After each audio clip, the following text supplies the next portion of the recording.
Hi.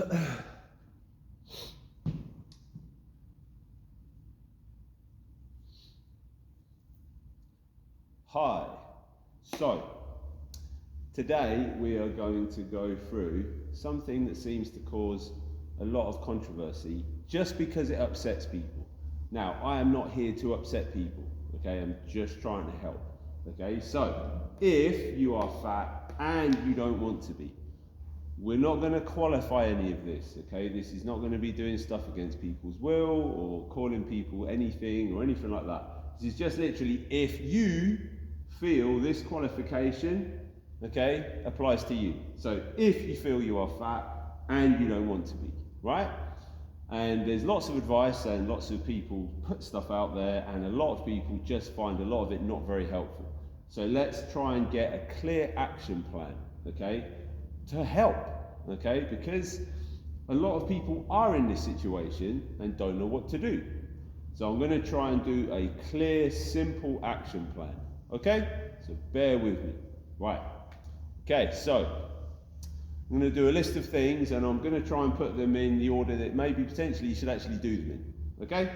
So, first thing, number 1, okay?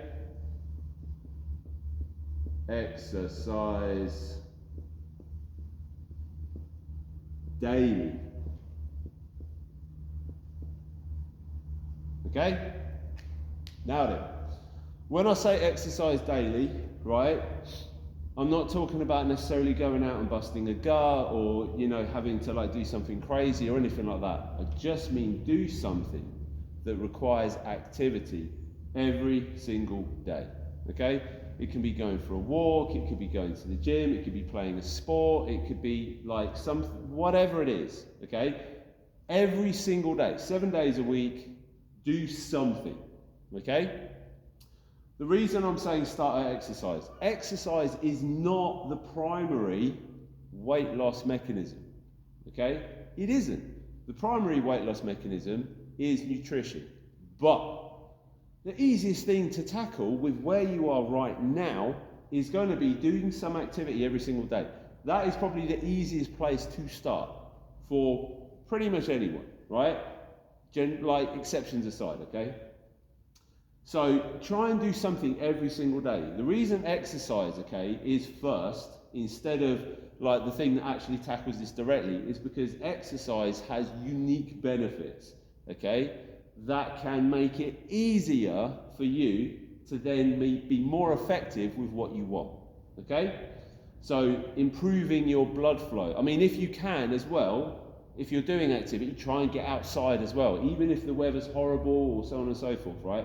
Because there are extra benefits to getting outside. But if you can't handle getting outside or there's reasons you can't get outside or whatever, okay, cool, do something, okay, every single day. If it's like doing a little bit of shadow boxing, doing like a YouTube video, like just doing some stretching, do something, please, okay? The blood flow, the activity for the brain, the biochemical changes, the mood enhancers, okay? Because one of the things that we have with this isn't a universal thing, but even if it's not the main thing, it's very common, is that food ends up being something of an emotional crutch. So we need something that makes you feel better, and exercise does that. And a lot of the time what you'll have with something is that people go, I don't feel like exercising, I don't have the energy, I feel tired, I feel bad, I don't want to, blah, blah, blah, right? But you do some exercise and afterwards you feel very different because exercise directly changes your biochemistry, directly changes your mood, okay? So please, even if you're like, I don't feel like it, I don't want to, whatever, just do something. And even if it's a case of going, you know, I'm just going to do 5 minutes, just 5 minutes, okay? Like, for example, one of the things I like to tell people to do is set a beeper, like on a watch or a phone or whatever, for 5 minutes, okay? And walk out the house and just walk in a straight line, like, don't get run over, but, you know, like, walk a route that's relatively straight or engaging or in nature, whatever you want. But set a timer for 5 minutes. When it goes beep, you turn around and you walk back, okay? Yeah, that'll be 10 minutes, whatever, right? But still, that's something that you can do. And doing that is cool because, like, every time you do it, if you do the same route, you can actually try and get further and further before the beep happens. And that shows progression, Okay, so there you go, there's a little extra thing. So exercise daily, whatever it is, like dancing, shadow boxing, like walking, like whatever. Try and do something every single day, please. Okay, so 2, right, which is going to be a subset of exercise daily, is prioritize. My spelling's really bad. Prioritize. Okay. Resistance. Okay. Prioritize resistance. My writing is awful, isn't it? Right? That's what you get when you're a bit dyslexic. Okay. So, prioritize resistance. What does that mean? That means that, like, some of your daily exercise sessions throughout the week, okay, sprinkle in and prioritize, as in make it happen, some resistance training. Okay?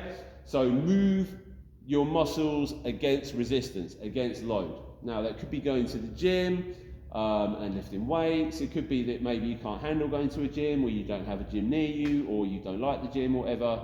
Like, you can do body weight stuff. You could, like, look up how to, like, you know, like, make some basic things at home, or you could buy a kettlebell, so on and so forth, right? Prioritize resistance.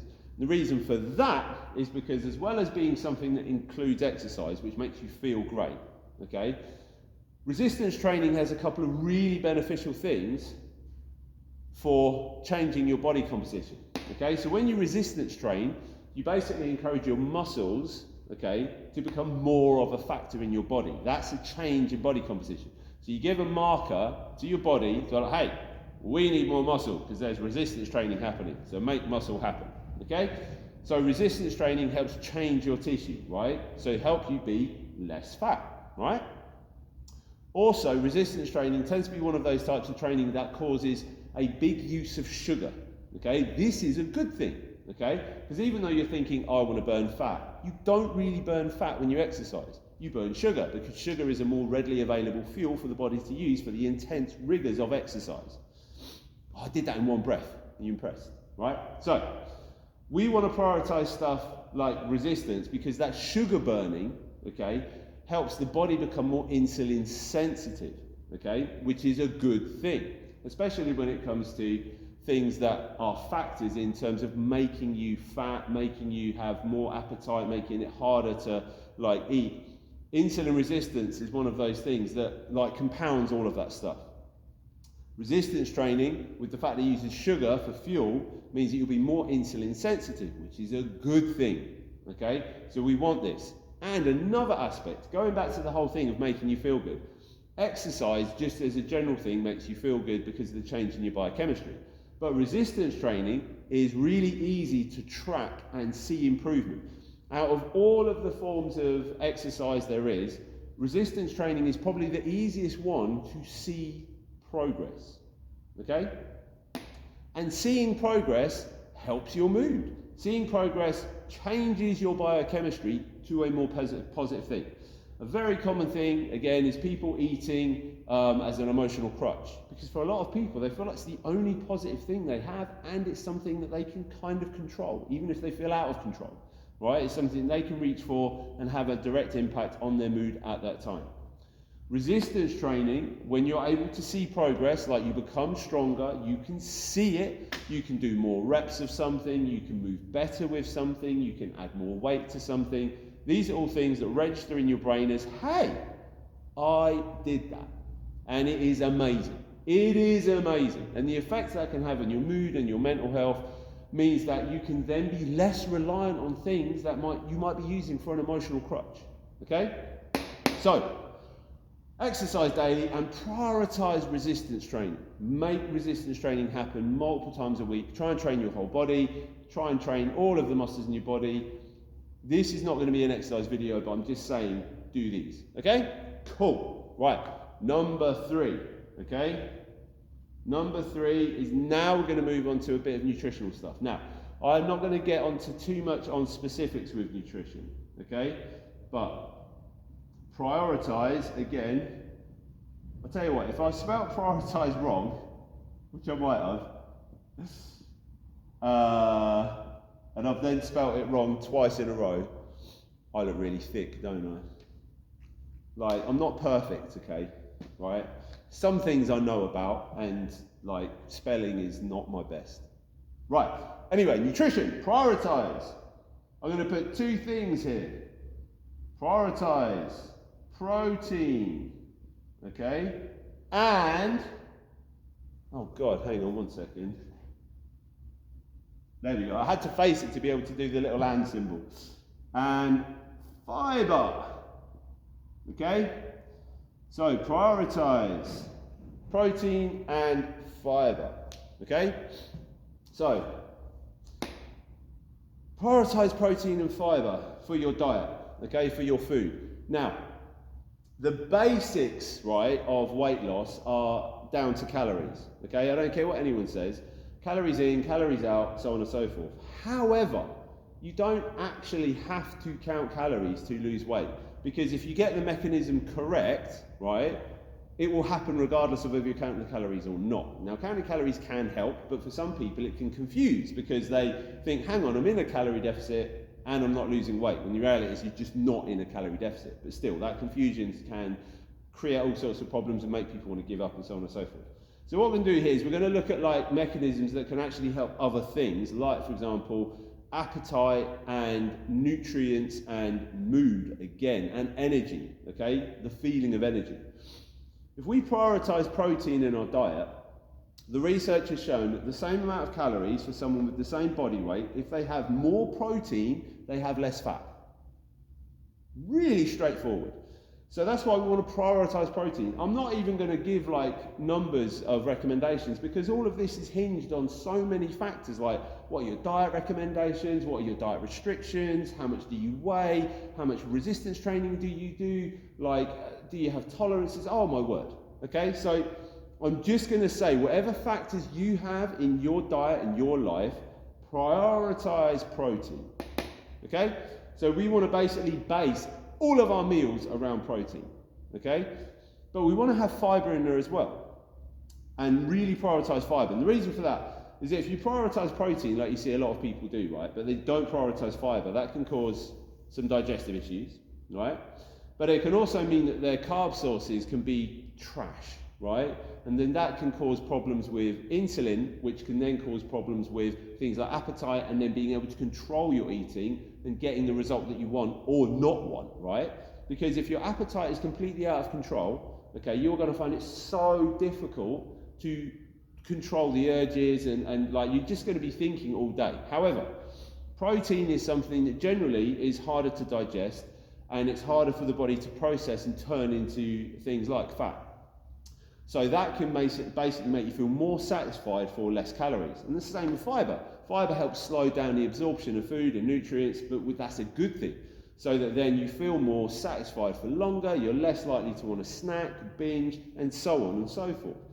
So if we prioritize protein and we prioritize fiber, we want to base our meals around protein so that we have like good body composition, and if we're exercising all the time, we want the regenerative fuel for our tissue and our muscles, right? But everything. Protein literally regenerates all of the cells in your body, okay? Not just muscles, right? And fiber, if you aim for prioritizing fiber, your carb sources are more likely to be things that will be healthier, more likely to be whole foods and less away from processed foods. Your appetite will be much more in control, your energy will be much more regulated, and you just generally should feel better and healthier. And it's more likely, again, if you prioritize fiber, that you get lots of micronutrients as well, your vitamins and minerals, okay? So, prioritize protein and fiber for your meals, okay?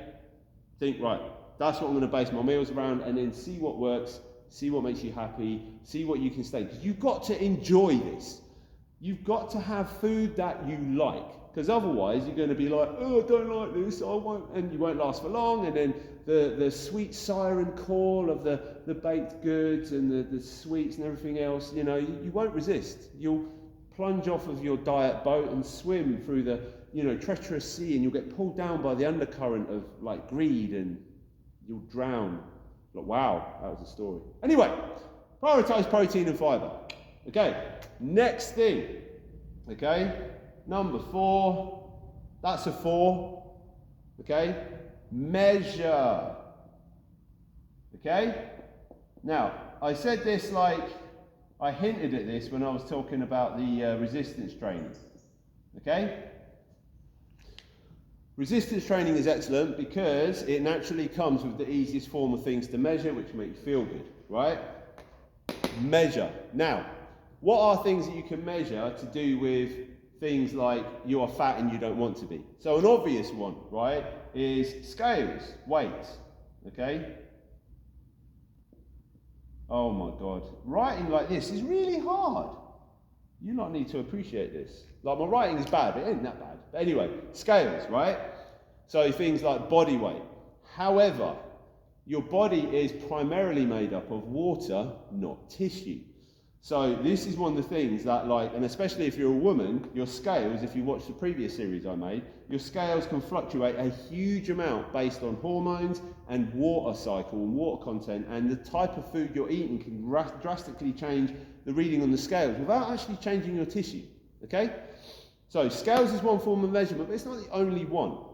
What you want to do, right, and when it comes to measurement, and when it comes to getting to a goal, and when it comes to like making progress, the more you can measure, the better, okay? The more you can measure, the better, okay? So, another thing is body parts, okay?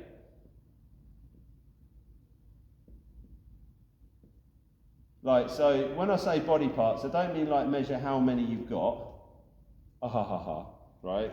Oh, I've got 2 arms today, I wonder how many arms I'll have tomorrow. I don't mean that, okay? So things like, you know, measuring your waist, measuring your hips, measuring your arms, measuring your thighs. Like, taking scales, okay, body weight, will give you a picture, but it's a picture of everything that includes fat and everything else, okay? Taking your body parts will also show you progress when this doesn't. This is really important. If you can combine these two, okay, these two will really help, because when this doesn't move, you may still be losing fat because of this process, but you might not see it on that number. But if you measure, you can be like, oh, hang on a minute, these certain bits of me are objectively, measurably changing and shrinking. So this is like a backup, although it's not really a backup, it should be a priority, right? After a while. Once you get to a certain point, you might not have any more fat to lose. And then like all you're measuring is like your beautiful lean muscles, right? And you'll be like, ah, you know, and then you might want them to get bigger. But, you know, whatever, right? Don't just measure one thing and then get despair when it doesn't go your way, okay? Measure multiple things. And another thing, right? Pictures, okay? Oh my God, this is torture writing like this. Seriously. Anyway, pictures, okay? Give yourself a subjective thing you can see. You don't have to show anyone else. You have to put it on social media. You don't have to, like, just for yourself, right? Pictures can be super powerful, okay? Because say like the scales don't change very much, or don't change at all, or potentially go up a pound, right? Say the body part measurements, right, don't change that much. But you like take a bunch of pictures, like maybe like one set of pictures a week, and then you go back 2 months and you'll be like, oh my, look at this, look at the change, look at the change.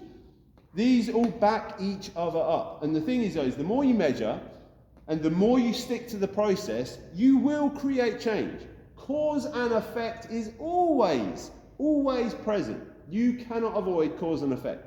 So if you stick with the process, okay, measure lots. Measure consistently, measure regularly. If you don't like scales, then for now don't, but measure something. You must measure something, okay? You must track your progress. And as you start to build confidence, as you start to go, yes, yes, yes, I have the power to create change I want, okay? Then that might think, you know what? It's time for me to start measuring more and really getting into this. If you can get the trifecta of those, okay, scales, body weight, body parts, body measurements. Oh God, I sound like a mortician, don't I? Anyway, and pictures, okay, stick with this process. You will 100%, you will start moving in the direction you want, okay? You cannot do this and not have these change, okay? It's not possible, okay? So, if you are fat and you don't want to be, Okay? Exercise daily, even if it's just going for a walk. Get outside if you can. Prioritize resistance training. Try and do it multiple times a week. Try and get all of the major muscle parts or movements of the body. Please. Track that, get better at it. Okay? Prioritize protein and fiber in your diet. Try and base every meal around protein if you can. Try and include fiber for your carb sources, okay, so that you're more likely to have whole foods and micronutrients and varied colours and yum, yum, yum, okay? Measure multiple things, okay? Try and include if you can, but try and get at least one of these, and as you build up confidence, do more. Scales, body part measurements, and pictures, okay? Follow this, please, and very much likely, very much likely, this will start to change. I hope that helps, because that's all I want to do. Have a good day. Bye-bye.